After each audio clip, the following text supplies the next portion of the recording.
Bonsoir, Monsieur Boulot. Merci d'avoir accepté notre invitation. Depuis plusieurs semaines, on le voit ce soir encore, le drame des migrants est à la une de l'actualité, en France et partout ailleurs en Europe. Dans le journal Le Figaro, ce matin, vous faites un certain nombre de propositions. Nous y reviendrons dans un instant. Mais vous dites en préambule ce matin que la société française est menacée de désintégration par cet afflux s'il est mal contrôlé. Est-ce que cela veut dire qu'à vos yeux, ces hommes, ces femmes et ces enfants menacent ce pays qui a plus de 2000 ans d'histoire? Mais non. Nous sommes face à une situation d'une gravité extrême. Et je veux dire que ce n'est pas simplement du fait de la situation en Syrie. L'Europe et l'Afrique ont des destins liés. La Méditerranée, c'est comme un lac de 800 km de large, 12 km au détroit de Gibraltar. L'Afrique a 1 milliard d'habitants aujourd'hui. Dans 30 ans, l'Afrique aura 2 milliards 300 millions d'habitants. La population subsaharienne, en un siècle, a augmenté de 100%. La question n'est pas « faut-il accueillir ces malheureux ?» À l'évidence, oui, c'est la tradition de la France, le statut de réfugié politique, et qui ne peut pas avoir le cœur serré avec les images que vous avez encore montrées ce soir. Mais la question c'est comment, combien, qu'est-ce que peut supporter l'Europe et la France? Poser cette question, c'est faire un acte de responsabilité.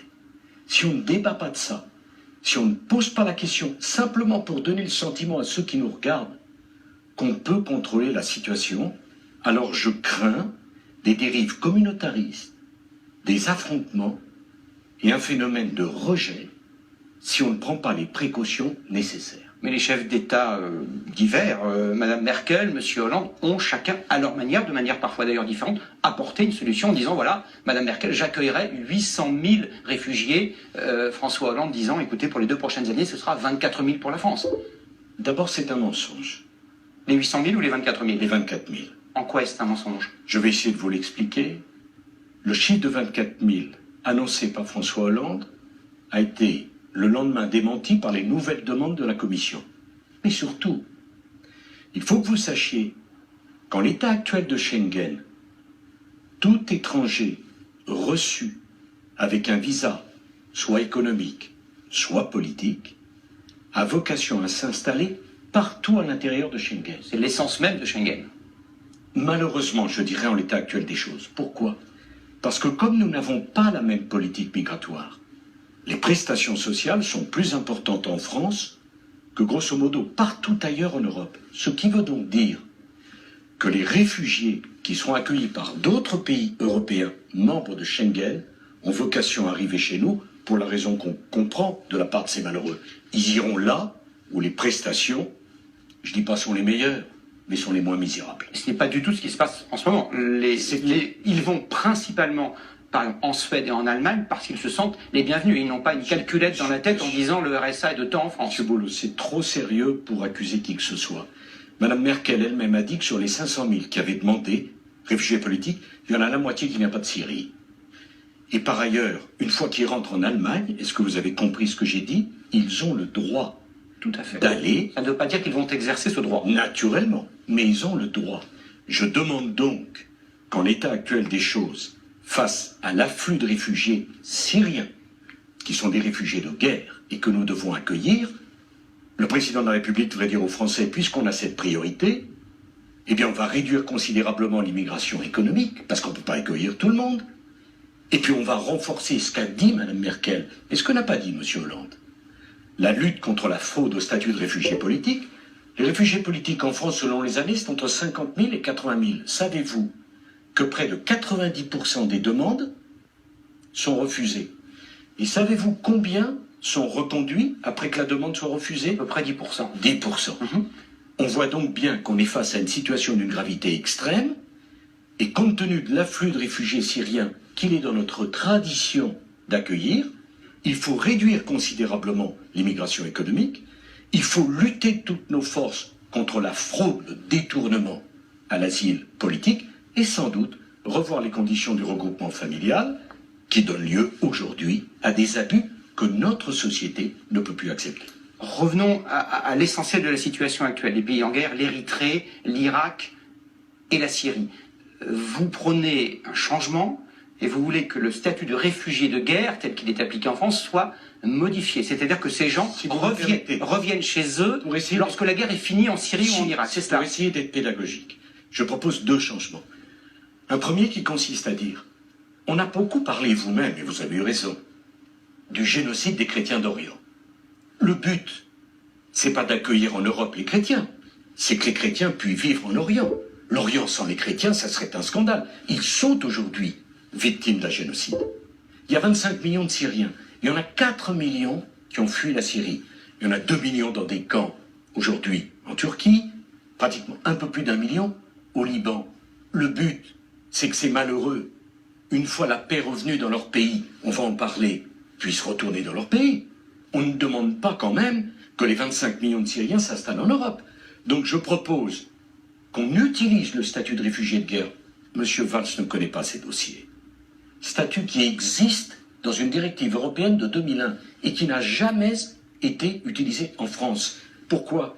Accueillons ces malheureux tant que la guerre a lieu dans leur pays qui se désintègre, et le jour où la paix sera revenue, le plus tôt possible, et on peut faire la paix en Syrie, eh ben ils ont vocation à retourner dans leur pays. Vous critiquez les propos de Manuel Valls, lui-même était très critique à l'égard de vos propositions. Écoutez-le, c'était notamment et précisément sur ce statut de réfugié de guerre. C'est assez bref, écoutez et regardez. Le droit d'asile ne se découpe pas en tranches. La critique ne sert pas l'intérêt général. Mais si M. Valls avait pris la peine, avant de polémiquer sur un sujet de cette importance, de regarder aujourd'hui la législation européenne, il aurait vu que le statut de réfugié de guerre dont je propose l'activation existe depuis 2001. Bien sûr, il est appliqué. Bon. Mais il ne dit pas que ces réfugiés doivent repartir chez eux sous 4 ans ou 5 ans, ce qui change tout. Non. Le statut de réfugié politique donne droit à un visa de 10 ans. Le statut de réfugié de guerre donne droit à un visa renouvelable d'1 an. Les mots ont un sens. Mais dans 1 an, il y aura encore la guerre en Irak et en Érythrée. Vous n'en savez rien.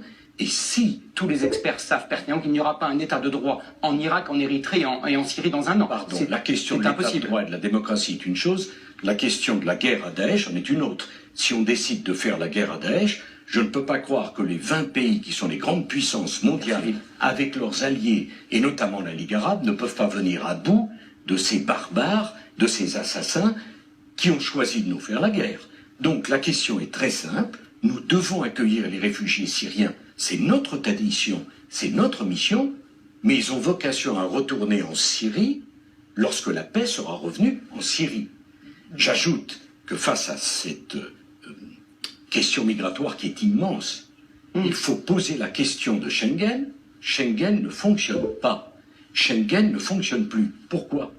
Parce qu'on a abaissé les frontières entre pays européens avant d'adopter la même politique migratoire.